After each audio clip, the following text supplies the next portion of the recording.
सुनिए, मेरा नाम रोहन है। क्या आप मुझे बता सकती हैं कि आप कंप्यूटर से कौन कौन सी सेवाएं प्रदान करती हैं?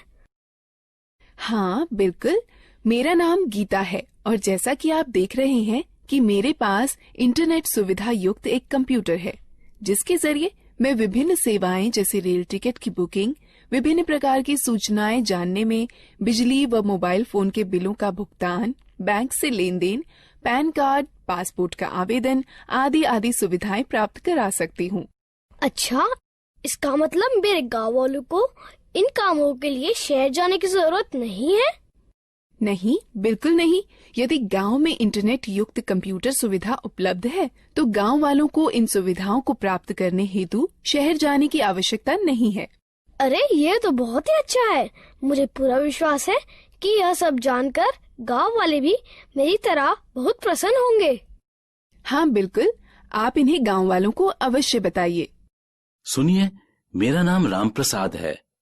आप कौन कौन सी ऑनलाइन सेवाएं प्रदान कर सकती हैं? क्या मेरे शहर गए बगैर आप मेरी बिजली बिल का भुगतान यहीं से करवा सकती हैं? मुझे यात्रा करने में बड़ी तकलीफ होती है। हाँ बिल्कुल, आप इतनी दूर गए बगैर अपना बिजली का बिल भुगतान यहीं से कर सकते हैं। ऐसा है तो ये मेरे लिए बहुत ही सुविधाजनक होगा। क्या आप कंप्यूटर के जरिए फसल के बाजारू भाव भी बता सकती हैं? हाँ बिल्कुल, मैं कंप्यूटर पर इंटरनेट के जरिए वर्तमान में फसल के भाव भी बता सकती हूँ। यह तो आश्चर्यजनक है कि हम ये सारी सुविधाएं गांव में भी प्राप्त कर सकते हैं। हाँ, इंटरनेट के जरिए ये सभी सुविधाएं आप अपने गांव में ही प्राप्त कर सकते हैं। मैंने सुना है कि आजकल इंटरनेट की सुविधा मोबाइल फोन पर भी उपलब्ध है। क्या ये सत्य है? हाँ रोहन, न केवल मोबाइल फोन बल्कि आजकल लोग स्मार्टफोन अथवा टैबलेट पर भी इंटरनेट कनेक्शन का उपयोग बहुत सारे कामों के लिए करते हैं। यह सब सुनने में बहुत रुचिकर लगता है। क्या आप मुझे कंप्यूटर, स्मार्टफोन और टैबलेट के बारे में सिखा सकती हैं? बिल्कुल रोहन, कृपया बैठ जाइए। मैं आपको कंप्यूटर, स्मार्टफोन और टैबलेट के बारे में और अधिक बताती हूँ।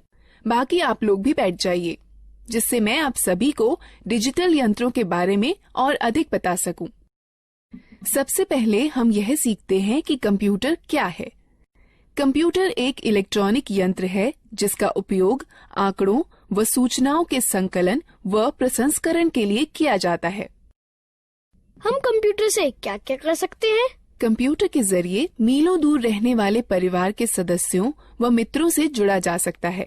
रेल टिकट बुक कराए जा सकते हैं, बैंक खाते में लेन देन किया जा सकता है, सूचनाएं एकत्रित की जा सकती हैं, खेल खेले जा सकते हैं, गाने सुने जा सकते हैं और सिनेमा पिक्चर देखी जा सकती है। अब हम कंप्यूटर व उसके विभिन्न हिस्सों के बारे में सीखते हैं। प्रदर्शित कंप्यूटर दो भागों में विभाजित होता है, हार्डवेयर और सॉफ्टवेयर। कंप्यूटर व उससे जुड़े सभी उपकरणों को हार्डवेयर कहते हैं। किसी कार्य को पूरा करने के लिए कंप्यूटर निर्देशों के जिन समूह या समूहों का पालन करता है, उन्हें सॉफ्टवेयर कहते हैं।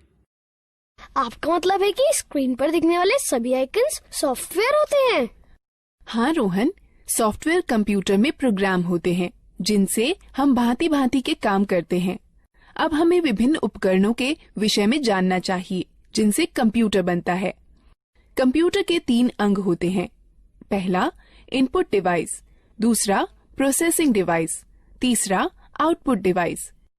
जैसे एक ट्रैक्टर को चलने के लिए डीजल अथवा पेट्रोल की आवश्यकता होती है, ठीक उसी तरह कंप्यूटर में डाटा भरने, निर्देश अथवा सूचनाएं संकलित कर विभिन्न कार्य करने के लिए उपकरणों की आवश्यकता होती है। कंप्यूटर में डाटा भरने, निर्देश अथवा सूचनाएं संकलित करने के लिए जिन उपकरणों का प्रयोग किया जाता है, उन्हें इनपुट डिवाइस कहते हैं। इन चित्रों को देखो, ये कुछ इनपुट डिवाइसें हैं जिनका प्रयोग कंप्यूटर में होता है। ये इनपुट डिवाइस निम्न हैं: pen drive, mouse, keyboard, CD, microphone. Keyboard और माउस प्राथमिक इनपुट डिवाइसें हैं। यह बिल्कुल टाइपराइटर के कीबोर्ड की तरह दिखता है। हाँ, इसमें कुछ अतिरिक्त बटन अवश्य है। सामान्य कीबोर्ड के बटनों के साथ इसमें कुछ अंक एवं विशेष बटन अवश्य होते हैं। क्या आप मुझे बताएंगी कि इन विशेष बटनों का प्रयोग किस लिए किया जाता है? अंक बटनों की सहायता से कैलकुलेटर की भांति कंप्यूटर में अंक भरे जाते हैं। नेविगेशनल बटन मार्गदर्शक बटन होते हैं जो मॉनिटर पर पेज देखने में सहायक होते हैं। प्रोग्राम में पेज अप बटन विषय के दिखने वाले भाग और कर्सर को स्क्रीन पर आगे बढ़ाता है। प्रोग्राम में पेज डाउन बटन विषय के दिखने वाले भाग और कर्सर को स्क्रीन पर पीछे करता है। प्रोग्राम में होम बटन कर्सर को विषय के आरंभ में ले जाता है। प्रोग्राम में एंड बटन कर्सर को विषय के अंतिम लाइन में ले जाता है। प्रोग्राम में ये तीनों बटन संपादन बटन कहे जाते हैं जो कंप्यूटर में पठनीय विषय में संशोधन करने में सहायक होते हैं। ज्यादातर लेख संपादन प्रोग्रामों इंसर्ट बटन का प्रयोग किसी लेख में शब्दों को भरने और लिखावट पर शब्दों के पुनर्लेखन में होता है। डिलीट बटन लेख संपादन प्रोग्रामों में एक एक कर अक्षर दाईं ओर मिटाता है। बैकस्पेस बटन लेख संपादन प्रोग्रामों में एक एक कर अक्षर बाईं ओर मिटाता है। ये 4 बटन किस काम के लिए प्रयोग किए जाते हैं? ये चारों बटन दिशा निर्देशक बटन कहलाते हैं। ज्यादातर लेख संपादन प्रोग्रामों में ऊपर की तरफ तीर के निशान वाला बटन कर्सर को स्क्रीन पर ऊपर की ओर ले जाता है। ज्यादातर लेख संपादन प्रोग्रामों में नीचे की तरफ तीर के निशान वाला बटन कर्सर को स्क्रीन पर नीचे की ओर ले जाता है। ज्यादातर लेख संपादन प्रोग्रामों में बाईं की तरफ तीर के निशान वाला बटन कर्सर को स्क्रीन पर बाईं की ओर ले जाता है। ज्यादातर लेख संपादन प्रोग्रामों में दाईं की तरफ तीर के निशान वाला बटन कर्सर को स्क्रीन पर दाईं की ओर ले जाता है। क्या तुम F1 से F12 तक के बटनों को देख रहे हो? यह बटन फंक्शन बटन कहलाते हैं। यह बटन कंप्यूटर पर सक्रिय प्रोग्राम के अनुसार निर्दिष्ट किए गए विशेष कार्य को निष्पादित करते हैं।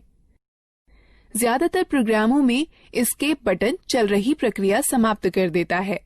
कंट्रोल और अल्टरनेट बटन क्रिया परिवर्तन बटन हैं, जो ज्यादातर प्रोग्रामों में विशिष्ट कार्य और माउस की क्रिया को या तो परिवर्तित कर देते हैं या तो बढ़ा देते हैं। विंडो बटन विंडोज के स्टार्ट मेनू को सक्रिय कर देता है। यह बिल्कुल वैसे ही होता है जैसे कि टास्क बार के स्टार्ट बटन पर क्लिक करने से होता है। अब तक हमने कीबोर्ड के विभिन्न बटनों के बारे में सीखा। अब हम माउस के बारे में सीखते हैं।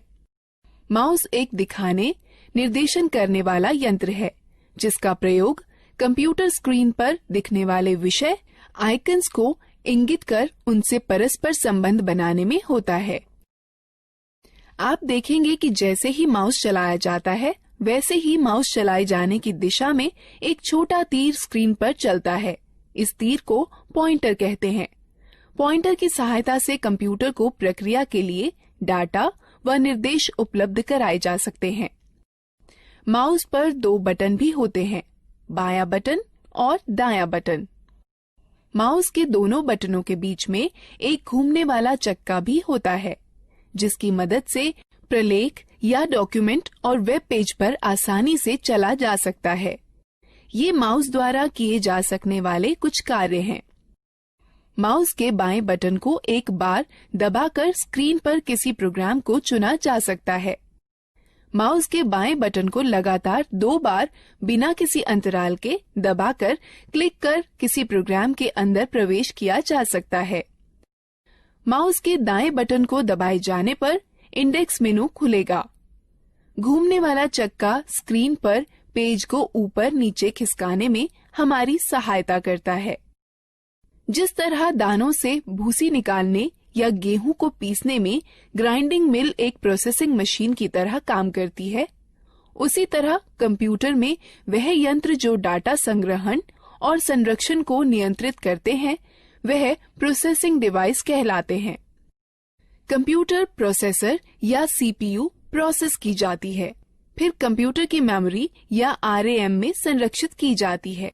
जिस तरह अनाज और भूसे को अलग अलग करने वाला थ्रेशर एक आउटपुट मशीन है, उसी तरह कंप्यूटर के साथ परिणाम को दिखाने के लिए जो यंत्र प्रयोग में लाए जाते हैं उन्हें आउटपुट यंत्र कहते हैं। मॉनिटर एक बहुत ही सामान्य आउटपुट यंत्र है। मॉनिटर स्क्रीन है जिसका प्रयोग आउटपुट जैसे शब्दों, अंकों व चित्रों को देखने में होता है। मॉनिटर दो तरह के होते हैं, कैथोड रे ट्यूब और flat panel display. Printer computer से प्रसंस्कृत डाटा लेता है जिसे सॉफ्ट कॉपी कहते हैं और उसे छापकर निकालता है जिसे हार्ड कॉपी कहते हैं। कंप्यूटर पर दिखने वाले किसी चित्र या लेख को सॉफ्ट कॉपी कहते हैं तथा उसी के छपे हुए को हार्ड कॉपी कहते हैं। प्रिंटर तीन तरह के होते हैं, इंकजेट प्रिंटर, लेजर प्रिंटर और डॉट मैट्रिक्स प्रिंटर। स्पीकर एक आउटपुट यंत्र जिसके द्वारा हम आवाज सुनते हैं। स्पीकर के बिना हम गाने अथवा आवाज विषयों आदि को सुन नहीं सकते। हेडफोन कंप्यूटर से आवाज आउटपुट देता है। ये स्पीकर की तरह होते हैं किंतु इन्हें कानों पर पहना जाता है, इसलिए एक समय में केवल एक ही व्यक्ति आउटपुट सुन सकता है। प्रोजेक्टर एक आउटपुट यंत्र है जिससे किसी लेख या चित्र को समतल स्क्रीन पर दिखाया जाता है। अधिकतर प्रोजेक्टर का प्रयोग सम्मेलनों में या प्रस्तुतिकरण में होता है जिसके द्वारा प्रदर्शित होने वाले कई लोग एक साथ देख सकते हैं। अब तक हमने कई तरह की इनपुट प्रोसेसिंग व आउटपुट डिवाइसों के बारे में जाना है। अब हम लोग मजेदार गतिविधि में भाग लेंगे। दीदी, कंप्यूटर सारा डाटा कहाँ संचित करता है? जिस तरह तुम्हारा दिमाग बहुत सी आवश्यक चीजों को याद रखने में तुम्हारी मदद करता है, उसी तरह कंप्यूटर डाटा संचित करता है जिसे कंप्यूटर मेमोरी कहते हैं। कंप्यूटर की मेमोरी दो तरह की होती है, प्राथमिक अथवा मुख्य मेमोरी और द्वितीयक मेमोरी। मुख्य प्राथमिक मेमोरी बहुत तेज है, इसे रैम कहते हैं। इसका अर्थ रैंडम एक्सेस मेमोरी अथवा रैम होता है। कंप्यूटर की गति रैम पर निर्भर करती है। डाटा और निर्देश मुख्य मेमोरी में संचित रहते हैं, जहां से ये प्रोसेस कर रिजल्ट प्राप्त करने के लिए सीपीयू में पुनः प्राप्त किए जा सकते हैं। रैम वह मेमोरी होती है जहां सारे प्रोग्राम संचित किए जाते हैं। कंप्यूटर की गति रैम पर निर्भर होती है। कैश मेमोरी वह मेमोरी है जो रैम का अंग होती है और प्रोसेसर के बहुत पास होती है। इसका प्रयोग प्रोसेसिंग गति को सुधारने में किया जाता है। प्राथमिक मेमोरी सीमित होती है, इसलिए असीमित डाटा को सुरक्षित करने के लिए द्वितीयक मेमोरी का प्रयोग करते हैं। चूंकि कंप्यूटर द्वितीयक मेमोरी पर सुरक्षित डाटा को सीधे प्रोसेस नहीं कर सकता, अतः प्रोसेस करने के लिए पहले रैम पर उसकी नकल तैयार की जाती है। ये कुछ डिवाइस हैं जो द्वितीयक मेमोरी की तरह कार्य करती हैं: पेन ड्राइव, हार्ड डिस्क और डीवीडी। तो एक कंप्यूटर डाटा को अपनी मेमोरी में कैसे सुरक्षित करता है? कंप्यूटर सभी सूचनाएं केवल दो अंकों 0 और 1 में संचित करता है। एक अकेली बाइनरी डिजिट अर्थात 1 अथवा 10 को बिट कहते हैं। 8 बिट्स के ग्रुप को एक बाइट कहते हैं। इस सारणी को देखो, इसमें बिट्स और बाइट्स के बीच के संबंध को दिखाता है। निर्देश जो कार्य पूरा करने और हार्डवेयर को नियंत्रित करने के लिए प्रयोग किए जाते हैं, सॉफ्टवेयर कहलाते हैं। सॉफ्टवेयर प्रोग्राम्स निर्देशों का योजनाबद्ध क्रमवार समूह है जो कंप्यूटर को निर्देशित करते हैं कि क्या करना है और कैसे करना है। सॉफ्टवेयर दो प्रकार के होते हैं: एप्लीकेशन सॉफ्टवेयर और सिस्टम सॉफ्टवेयर। एप्लीकेशन सॉफ्टवेयर वो प्रोग्राम होते हैं जो उपयोगकर्ता को कंप्यूटर में विशिष्ट कार्य को पूरा करने में मदद करते हैं। माइक्रोसॉफ्ट वर्ड और open office draw application software के उदाहरण हैं, जो प्रोग्राम कंप्यूटर हार्डवेयर से सीधे जुड़े होते हैं। सिस्टम सॉफ्टवेयर कहलाते हैं। कंप्यूटर चलाने के लिए आपको एक ऑपरेटिंग सिस्टम की आवश्यकता होती है, जो एक सिस्टम सॉफ्टवेयर है। हमारे आगे बढ़ने से पहले इस एक्टिविटी में भाग लेते हैं। गीता, ये सब रुचिकर है। मैंने पहले कभी भी कंप्यूटर नहीं चलाया है। क्या तुम मुझे बता सकती हो कि कंप्यूटर कैसे स्थापित किया जाता है और कैसे चलाया जाता है? अवश्य चाचा, मैं सब कुछ समझा दूंगी। सबसे पहले मैं आपको कंप्यूटर के विभिन्न अंगों से परिचित कराती हूँ। यह मॉनिटर है। यह टेलीविजन की तरह है और इसकी स्क्रीन पर आउटपुट देखा जाता है। यह सिस्टम बॉक्स है। इसमें सेंट्रल प्रोसेसिंग यूनिट अर्थात सीपीयू होता है। यह सीपीयू ही कंप्यूटर का मुख्य दिमाग होता है। यह कीबोर्ड और माउस हैं। यह दोनों इनपुट डिवाइस हैं, जिसके द्वारा कंप्यूटर में डाटा भरा जाता है। कंप्यूटर को जोड़ने के लिए सबसे पहले उसे मेज पर रखिए। तब सिस्टम बॉक्स के बगल में मॉनिटर रखिए। सिस्टम बॉक्स के पीछे का भाग देखिए। इसमें विभिन्न डिवाइसें जोड़ने के लिए खांचे बने हैं, जिन्हें पोर्ट कहते हैं। अब इस तरह से मॉनिटर सिस्टम से जोड़ा जाता है। सिस्टम बॉक्स वीडियो पोर्ट को वीजीए पोर्ट कहते हैं। इससे मॉनिटर को जोड़ने वाले तार को वीजीए केबल कहते हैं। वीजीए केबल के एक सिरे को सिस्टम के वीजीए पोर्ट से तथा दूसरे को मॉनिटर से जोड़ा जाता है। कीबोर्ड दो प्रकार के कनेक्टर वाले होते हैं, PS2 कनेक्टर अथवा USB कनेक्टर। कीबोर्ड को कनेक्ट करने के लिए उसके कनेक्टर को सिस्टम के उपयुक्त पोर्ट में जोड़ा जाता है। माउस 3 प्रकार के कनेक्टर वाले होते हैं, PS2 कनेक्टर, USB कनेक्टर अथवा सीरियल कनेक्टर। माउस को कनेक्ट करने के लिए उसके कनेक्टर को सिस्टम के उपयुक्त पोर्ट में जोड़ा जाता है। उसी तरह यदि आप प्रिंटर को जोड़ना चाहते हैं तो उसके कनेक्टर, जो इन दो में से किसी एक प्रकार का हो सकता है, समानांतर पोर्ट अथवा USB पोर्ट को सिस्टम के उपयुक्त पोर्ट में जोड़ दें। अब हम कंप्यूटर को बिजली के मेन बोर्ड से कैसे जोड़ सकते हैं? कंप्यूटर 2 बिजली सप्लाई के तारों के साथ आता है। एक बिजली सप्लाई तार को सिस्टम यूनिट के बिजली सप्लाई प्लग में तथा दूसरे तार को मॉनिटर के पोर्ट से प्लग करें। उसके बाद दोनों तारों को बिजली के पोर्ट से या यूपीएस से जोड़ें। क्या आप हमें दिखा सकती हैं कि कंप्यूटर को कैसे जोड़ते हैं? बिल्कुल। कंप्यूटर चालू करने के लिए निम्न कार्यवाहियों का अनुसरण करें। पहले सिस्टम यूनिट व मॉनिटर दोनों की बिजली सप्लाई चालू करें। तब सिस्टम यूनिट का पावर बटन दबाकर उसे चालू करें व मॉनिटर का पावर बटन दबाकर उसे चालू करें। अब कुछ क्षण इंतजार करें और देखें कि मॉनिटर पर डिस्प्ले आने लगा है। इसे बूट स्क्रीन कहते हैं। धीरे धीरे सभी सॉफ्टवेयर लोड हो जाएं तो कंप्यूटर प्रयोग के लिए तैयार है। धन्यवाद गीता। पहली बार न केवल कंप्यूटर को देखा है बल्कि उसे चालू करना भी सीखा है। हाँ, कंप्यूटर के विषय में यह सब बताने के लिए धन्यवाद दीदी। अब क्या आप हमें मोबाइल फोन व टैबलेट के बारे में भी बता देंगी? बिल्कुल रोहन, मैं तुम्हें सिखाऊंगी कि मोबाइल फोन व टैबलेट कैसे चलाते हैं। हाँ, मैं भी इन चीजों के बारे में सीखना चाहता हूँ। पहले हम मोबाइल फोन व टैबलेट के विभिन्न अंगों, कार्यों व उपयोगों के बारे में जानते हैं।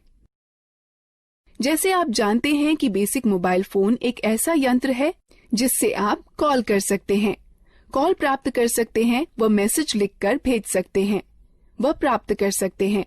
आधुनिक मोबाइल फोनों में कई तरह की विशेषताएं होती हैं, जैसा कि इंटरनेट, खेल, कैमरा, वीडियो गेम और मार्ग निर्देशन प्रणाली। यह फोन स्मार्टफोन कहलाते हैं। कुछ मोबाइल फोनों में 2-2 सिम कार्ड एक साथ ही फिट हो जाते हैं। इन्हें डुअल सिम फोन कहते हैं। फोन के विभिन्न अंगों को देखें।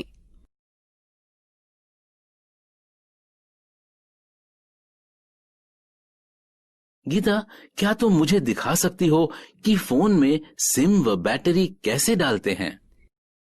बिल्कुल, बस निम्न प्रक्रियाओं का अनुसरण करें। पहला, फोन को स्विच ऑफ कर दें और पीछे का कवर निकाल दें। उसके बाद फोन की बैटरी निकाल दें। तब सिम खांचे में सिम डाल दें। अंत में बैटरी व कवर पुनः लगा दें और फोन को चालू करें। धन्यवाद गीता। मुझे फोन की बैटरी चार्ज करने में भी समस्या होती है। चिंता न करें, बस निम्न प्रक्रियाओं का अनुसरण करें। पहला, चार्जर को दीवार पर बिजली के बोर्ड में लगाएं। तब चार्जर को फोन में लगाएं। कुछ समय बाद जब मोबाइल बैटरी फुल दिखाए तो पहले चार्जर को फोन से निकालें, फिर दीवार से निकालें। मैं आपको सिखाती हूँ कि फोन के बटनों को लॉक व अनलॉक कैसे किया जाता है। हमें बटनों को लॉक क्यों करना चाहिए? चाचा, जब आप लंबे समय तक फोन का प्रयोग न कर रहे हों तो उसे लॉक करके रखना अच्छा होता है। इसकी यह प्रक्रिया है। फोन लॉक करने के सिलेक्ट मेन्यू पर जाइए और स्टार बटन दबाइए। अब ये लॉक कैसे खुलेगा? इसे खोलने के लिए फोन का अनलॉक बटन दबाइए और तब स्टार बटन दबाइए। मेरे पास ये नया मोबाइल है और मुझे यहाँ तक नहीं पता है कि इसकी विशेषताएं कैसे देखें। आप अपने मोबाइल की विशेषताएं देखने के लिए पहले मेनू आइकन छुएं या मेनू बटन दबाएं, जिससे फोन के सारे फीचर दिखाई पड़ने लगेंगे, और पीछे जाने के लिए पीछे आइकन को छुएं या बटन को दबाएं। पुनः आरंभ में जाने के लिए होम आइकन को छुएं या बटन को दबाएं। बेसिक फोन अथवा टच स्क्रीन फोन रिंगटोन घंटी बदलने के लिए निम्न प्रक्रिया अपनाएं। बेसिक फोन के लिए पहले मेनू चुनें, फिर सेटिंग, तब टोन चुनें और फिर खिसक कर रिंगटोन पर जाएं। तब गैलरी खोलने के लिए खिसक कर गैलरी पर जाएं, जहां पर कई रिंगटोनों की सूची दिखाई देगी। अब आप अपनी इच्छा अनुसार टोन का चयन कर सकते हैं। टच स्क्रीन फोन रिंगटोन बदलने की प्रक्रिया। पहला, होम आइकन को छुएं, फिर मेनू आइकन को छुएं, फिर पर्सनलाइजेशन सेटिंग्स आइकन को छुएं, फिर सेटिंग आइकन को छुएं, फिर प्रोफाइल सेटिंग आइकन को छुएं, तब रिंगटोन या नोटिफिकेशन रिंगटोन आइकन को छुएं, तब रिंगटोन की सूची में खिसक कर अपनी इच्छानुसार रिंगटोन चुनें, तब ठीक ओके। मैं अपने फोन में अलार्म सेट करना चाहता हूँ। क्या सुबह जल्दी अलार्म सेट करने में आप मेरी मदद कर सकती हैं? निम्न प्रक्रिया से आप स्वयं कर सकते हैं। बेसिक फोन के लिए पहले मेनू में अनुपयोग चुनें, फिर अलार्म घड़ी, उसके पश्चात अलार्म का समय सेट करके सेव चुनें, फिर खिसक कर रिंगटोन पर जाएं। यदि आप अलार्म को दोहराना चाहते हैं तो चयन के विकल्प में जा दोहराना, फिर दिनों का चयन कर संपन्न चुनें। टच स्क्रीन फोन में निम्न प्रक्रिया अपनाएं। पहले मेनू को छुएं, तब घड़ी को छुएं, तब अलार्म को छुएं, अलार्म का समय सेट करके सेव चुनें। दीदी, क्या आप हमें टैबलेट के बारे में बता सकती हैं? हाँ जरूर, मैं अभी बताने ही वाली थी। टैबलेट एक कॉम्पैक्ट डिवाइस है जो एक स्मार्टफोन अथवा एक लैपटॉप अथवा कंप्यूटर की तरह है। आजकल टैबलेट अपने सुविधाजनक आकार और फीचर के सरल उपयोग के कारण बहुत लोकप्रिय हो गए हैं। इनका उपयोग हम इंटरनेट पर ब्राउजर, मेल चेक करना, डाउनलोड और किताबें पढ़ने, गेम खेलने, वीडियो देखने के अलावा संगठक के रूप में किया जा सकता है। टैबलेट विभिन्न प्रकार के होते हैं। यहाँ पर कुछ हैं। बुकलेट टैबलेट पीसी का सबसे सरलतम रूप है, जो किताब की तरह दिखता है। इस डिवाइस के दोनों तरफ डिस्प्ले होता है और इसकी कार्यप्रणाली दोनों तरफ छूने से कार्य करती है। यह हस्तलेख को पहचानने वाला सॉफ्टवेयर होता है, जो तुम्हें स्क्रीन पर वैसे ही लिखने की अनुमति देता है जैसे कि आप पेपर पर लिख सकते हैं।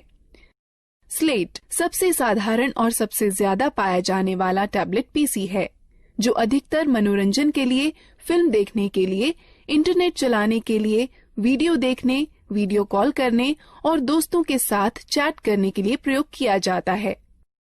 कन्वर्टेबल टैबलेट लगभग पारंपरिक लैपटॉपों की तरह के ही होते हैं। इसमें बस एक बड़ा फर्क यह होता है कि इनसे टच स्क्रीन डिस्प्ले होता है, जिसे 180 डिग्री तक घुमाया भी जा सकता है। हाइब्रिड टैबलेट में स्लेट और कन्वर्टेबल टैबलेट दोनों की सबसे अच्छी विशेषताएं सम्मिलित होती हैं। हाइब्रिड टैबलेट अलग हो सकने वाले कीबोर्ड के साथ आते हैं, जो कि दिए गए स्लॉट के जरिए स्लेट पीसी में जोड़कर टैबलेट पीसी में बदले जा सकते हैं। एक रग्ड टैबलेट उन उपयोगकर्ताओं के लिए अच्छा है जो कठिन वातावरण परिस्थितियों में कार्य करते हैं। इनके अंदर की हार्ड ड्राइव झटकों को सहन करने वाली और इनका सुरक्षात्मक कवच इन्हें काफी टिकाऊ बनाता है। यह एक बात आपके लिए ध्यान में रखना अति आवश्यक है कि प्रथम बार इनका उपयोग करने से पूर्व इनकी बैटरी को कम से कम 6 से 7 घंटे चार्ज करना चाहिए, जब तक कि बैटरी पूर्ण रूप से चार्ज न हो जाए। हम बैटरी कैसे चार्ज करते हैं? इन चरणों का अनुसरण करो। पहला, केबल को चार्जिंग हेड में लगाएं और प्लग को स्टैंडर्ड एसी पावर में लगा दें। डिवाइस अपने आप चार्ज होने लगती है। डिवाइस के पूरा चार्ज होने के बाद चार्जर को प्लग से हटा देना चाहिए। डिवाइस में ऊर्जा संरक्षण हेतु पावर सेव बटन को दबाकर स्क्रीन को बंद किया जा सकता है। स्क्रीन को पुनः चालू करने के लिए यह प्रक्रिया दोबारा करें। डिवाइस को बंद करने का सही तरीका क्या है? जब आपको डिवाइस बंद करनी हो तो निम्न चरणों का अनुसरण करें। पहले, पावर बटन को कुछ क्षण के लिए दबा कर रखें। तब टैबलेट को बंद करने के लिए मेनू खुलने पर दिखाई देगा। तब पावर ऑफ पर टच कर डिवाइस को बंद करें। एक टैबलेट की होम स्क्रीन एप्लीकेशन फंक्शन मेनू के लिए स्टार्टिंग पॉइंट है। आप अपनी होम स्क्रीन को एप्लीकेशन आइकन्स शॉर्टकट फोल्डर को जोड़ करके कस्टमाइज कर सकते हैं। अतिरिक्त डिस्प्ले स्क्रीन के लिए स्क्रीन को दाएं अथवा बाएं खिसकाएं।